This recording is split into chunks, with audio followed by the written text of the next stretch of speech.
दोस्तों आज हम बात करेंगे मल्टीपल पर्सनैलिटी डिसऑर्डर MPD यानी एकाधिक व्यक्तित्व विकार। एक ऐसी स्थिति है जिसमें व्यक्ति को स्वयं में अपनी ही तरह का एक अन्य व्यक्ति होने का अनुभव होता है।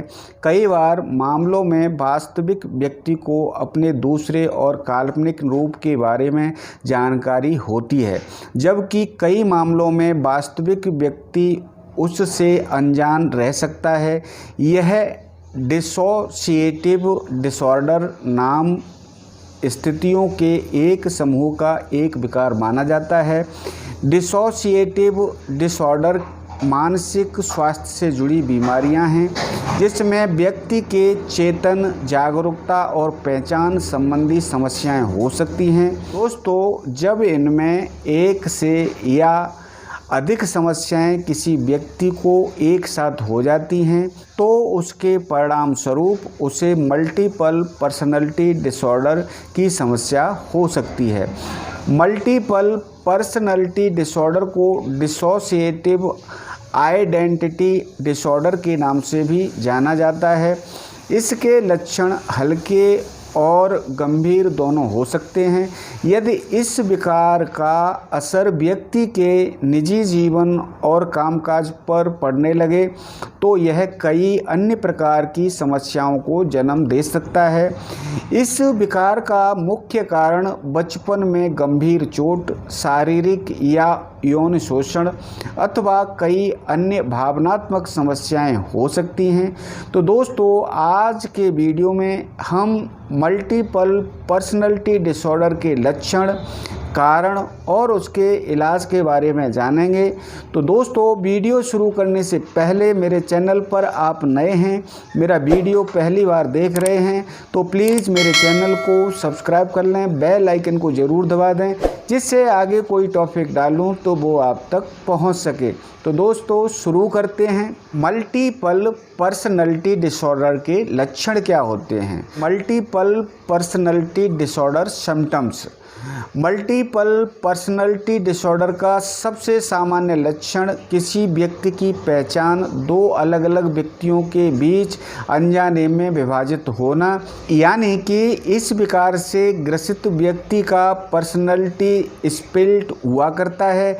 मल्टीपल पर्सनैलिटी डिसऑर्डर में अन्य मानसिक विकारों में देखे जाने वाले कई मनोवैज्ञानिक लक्षण भी सामने आ सकते हैं। इनमें से कुछ लक्षण हो सकते हैं जैसे कि डिसोसिएटिव एमनेसिया। यह एक प्रकार से याददाश्त से संबंधित स्थिति है, हालांकि यह किसी चिकित्सीय स्थिति से जुड़ी हुई नहीं है। शरीर में गंभीर दर्द या सिर दर्द। डिपर्सनलाइजेशन, अपने ही विचारों, भावनाओं और शरीर से अलग थलग महसूस करना। डिरियलाइजेशन, ऐसा महसूस करना जैसे कि आसपास का वातावरण अलग, विषम या झूठ है। अवसाद या मूड स्विंग होना।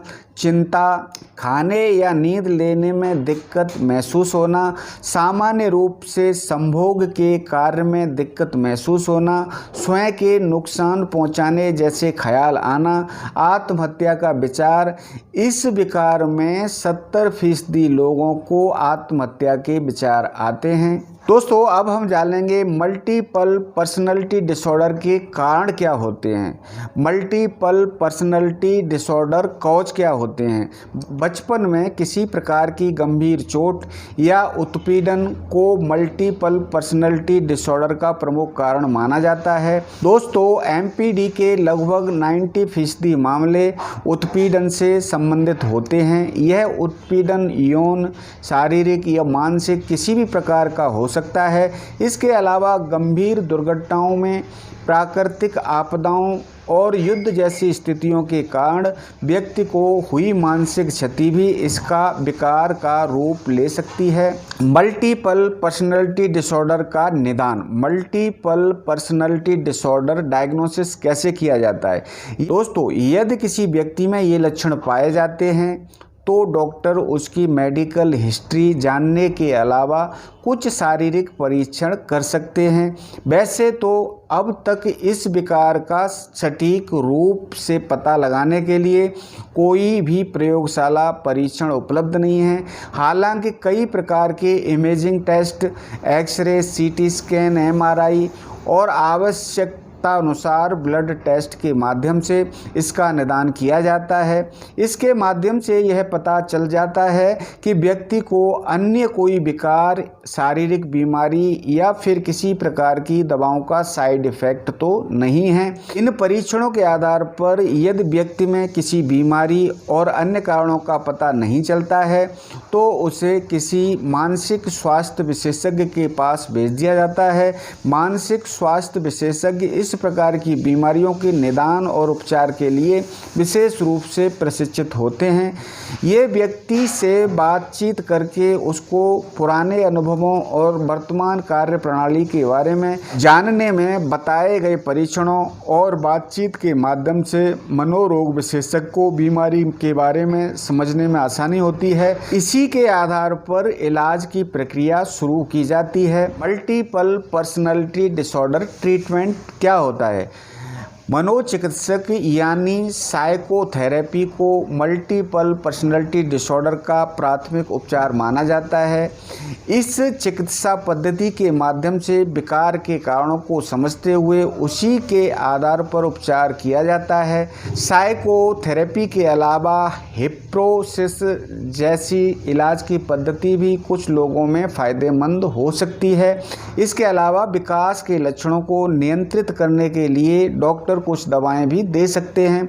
वैसे तो इस विकार के लिए किसी भी दवाई को प्रामाणिकता नहीं मिली है, फिर भी लक्षणों को ठीक करने के लिए कुछ दवाओं को प्रयोग में लाया जाता है। जैसे एमपीडी के इलाज के लिए ऐसे आपको ये दवाई दी जा सकती हैं। एंटी एंजाइटी यानी चिंता को दूर करने वाली दवाइयाँ, एंटी साइकोटिक दवाइयाँ, anti depressant medicine. Cognitive behavioural therapy मनोचिकित्सक की पद्धति में रोगी को सोच, भावनाओं और व्यवहार को बदलने की कोशिश की जाती है। डायलैक्टिक बिहेवियर थेरेपी डीबीटी दी जा सकती है। दोस्तों, इस तरह के मूड डिसऑर्डर के लिए होम्योपैथी में बहुत सारी मेडिसिन हैं जो मल्टीपल पर्सनैलिटी डिसऑर्डर के इलाज में बहुत ही कामगार हैं। आप होम्योपैथिक ट्रीटमेंट ले सकते हैं जिससे आपकी ये प्रॉब्लम बिल्कुल ठीक हो जाएगी और आप जो है बहुत जल्दी ठीक हो जाएंगे। में बहुत सारी मेडिसिन हैं इसके इलाज के लिए जो इस सिम्टम और जो भी आपके मेंटल सिम्टम्स होते हैं उनको मैच करके पर्सनैलिटी को देख के आपको दी जाती हैं। इनसे ये जो है मल्टीपल पर्सनैलिटी डिसऑर्डर बिल्कुल ठीक हो जाता है। दोस्तों, इस संबंध में मेरे से कोई सलाह या सुझाव लेना चाहते हैं तो डिस्क्रिप्शन में मेरा व्हाट्सएप नंबर है, आप मेरे को व्हाट्सएप कर सकते हैं, मैं आपको रिप्लाई दूंगा। और दोस्तों, आज का मेरा ये वीडियो आपको कैसा लगा? अच्छा लगा है तो लाइक करिए, फैमिली फ्रेंड्स को शेयर करिए और दोस्तों मेरे चैनल को सब्सक्राइब करिए, बेल आइकन को जरूर दबाइए जिससे आगे कोई टॉपिक डालूं तो वो आप तक पहुंच सके। दोस्तों, अब लेता हूं विदा, मिलते हैं आगे किसी ऐसे ही टॉपिक में, तब तक के लिए नमस्कार।